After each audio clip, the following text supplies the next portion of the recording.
Esto es Estudios de la Biblia día a día. Bienvenidos a la serie Desde el Principio, día 118. La lectura de hoy se encuentra en Génesis, capítulo 37, versículos 18 al 25.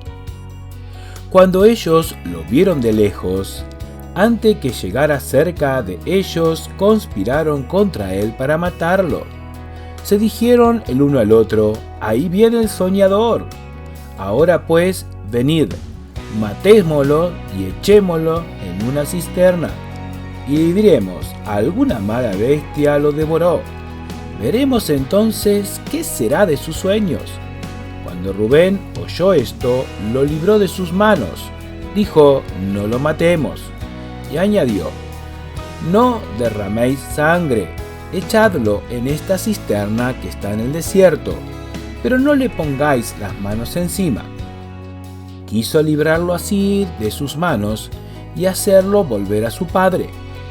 Sucedió pues que cuando llegó José junto a sus hermanos, ellos quitaron a José su túnica, la túnica de colores que llevaba puesta. Lo agarraron y lo echaron en la cisterna. Pero la cisterna estaba vacía, no había en ella agua. Luego se sentaron a comer. Llegamos a un momento terrible de la vida de José. Sí, seguramente estás pensando en otra vez. Muchas eran las vivencias pasadas por ese joven de solo 17 años. Ese día y esos momentos seguramente iban a quedar marcados a fuegos en su mente. El pasaje de hoy comienza en que los hermanos lo vieron de lejos. No sabemos con exactitud cuánto tiempo había estado caminando José para poder llegar hasta Dotam, pero seguramente su paso no sería muy veloz en ese momento. La túnica de colores que traía seguramente fue el toque que no les dejó duda a los hermanos de que allí venía el soñador.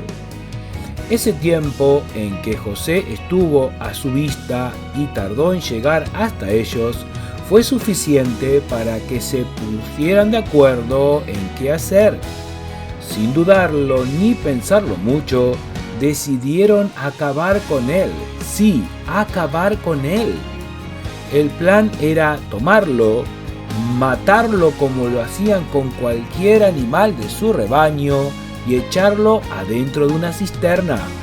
Luego, al volver a casa, decir al padre que algún animal salvaje lo había matado. ¿Qué puede haber en la cabeza de un grupo de seres humanos para poder pensar en hacer semejante cosa en solo unos minutos, como un ser humano el cual era su hermano? Muchas veces vemos en los medios de comunicación asesinatos aberrantes que no entendemos cómo puede ser que se hagan. Así eran los hermanos de José. Habían crecido tanto el mal en ellos que pensaban que podían hacer lo que se les antojaba, que podían quedar impunes de todo lo que hacían de continuo, llegando a ser de lo peor que una persona puede llegar a realizar. Pero uno de ellos se animó a contradecirles, aunque sin mucha vehemencia. Creo que no sería fácil ponerse en contra de ellos. Ese fue Rubén, el primogénito, hijo de Lea.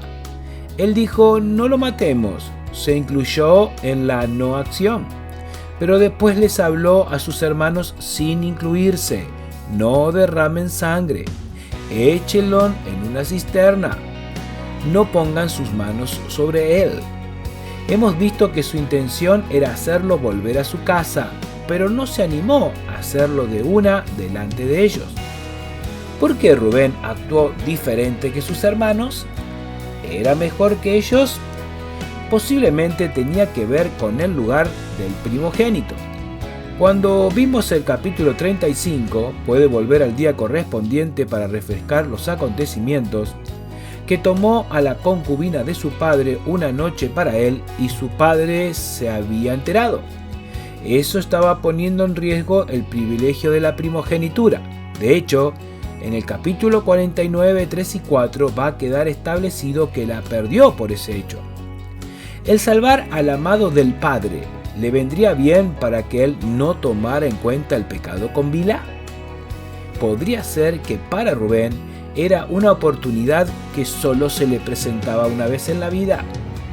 Es muy probable que la mirada de Rubén no fue de compasión, sino de conveniencia personal. Volviendo al relato, todo eso pasó mientras José venía caminando a la vista de ellos. Lo veían venir hacia ellos y no hubo ni una pizca de compasión en sus corazones. Qué terrible es la dureza del corazón del ser humano alejado de los principios de Dios. Cuando llegó José a ellos, lo primero que le hicieron fue quitarle la túnica. La túnica de colores, aquella era el distintivo de preferencia de Jacob.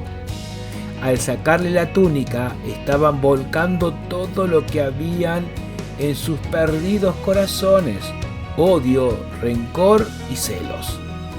Era despojarlo de esa preferencia. Era decirle: ya no eres preferido de nadie y nadie te puede salvar, defender ni proteger. Pero en ningún momento se dieron cuenta que Dios era el que tiene el control sobre ellos, pues José estaba en medio del asunto.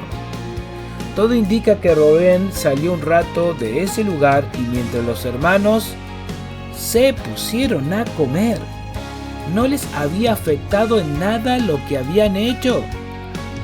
Por un lado estaban los 9 hermanos de José comiendo como si nada estaría pasando, como si fuera un día normal en el aburrimiento de cuidar un rebaño en el medio de la nada.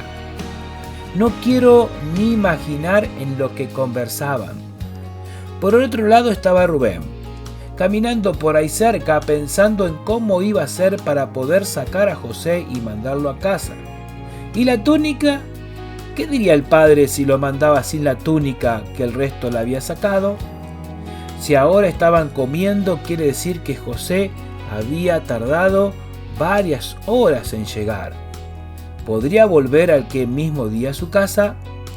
¿Lo agarraría la noche en el camino y su vida peligraría? Había muchas cosas que calcular para ver cómo lo hacía frente a los otros 9, que de bueno no tenían nada. ¿Valdría la pena arriesgarse con sus hermanos por José? Ese rato habrá sido una verdadera lucha interna, pero creo que lo que ganó en su pensamiento fue lo que podría lograr en forma personal. Pero por el otro lado tenemos a José, cansado del camino, arrojado en una cisterna seca.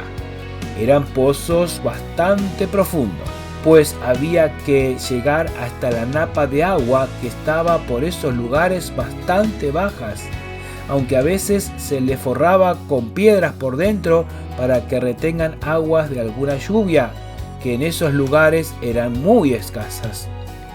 Un joven de 17 años, pensando qué iba a pasar con él ahora. Él sabía perfectamente lo que sus hermanos eran capaces de hacer. ¿Se habrá arrepentido de haber obedecido a su padre? ¿Se habrá dicho por qué no volví a casa cuando llegué a Siquén y no estaban? Seguramente muchas cosas pasaron por su mente.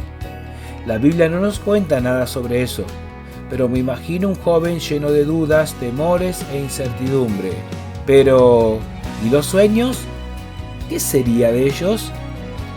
Muchas veces en la vida tenemos que pasar por momentos así.